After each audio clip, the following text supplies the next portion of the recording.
પરમ પૂજ્ય મહંત સ્વામી મહારાજને કાર્યકર સુવર્ણ મહોત્સવના આ દિવસે અત્યંત હરખ હતો, અત્યંત આનંદ હતો.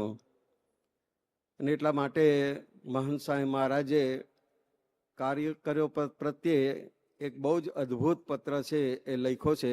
એનું વાંચન અહીં આગળ કરીએ.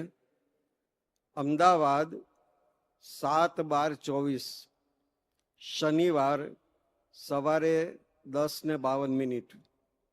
સ્વામી શ્રીજી પરમ પૂજ્ય પ્રમુખ સ્વામી સ્વામી બાપાના લાડીલા પૂજ્ય યજ્ઞપ્રિય સ્વામી, આજે મારો હરખ માતો નથી. યોગી બાપા અને પ્રમુખ સ્વામી બધા કાર્યકરોમાં દેખાય છે. હું આજે સવારથી બધા કાર્યકરોનો મહિમા સમજી મનોમન પૂજન કરું છું, ચાંદલા કરું છું, ચંદનની અર્ચા કરું છું, ચોખા ચોડું છું અને મોગરા ગુલાબના હાર પહેરાવું છું.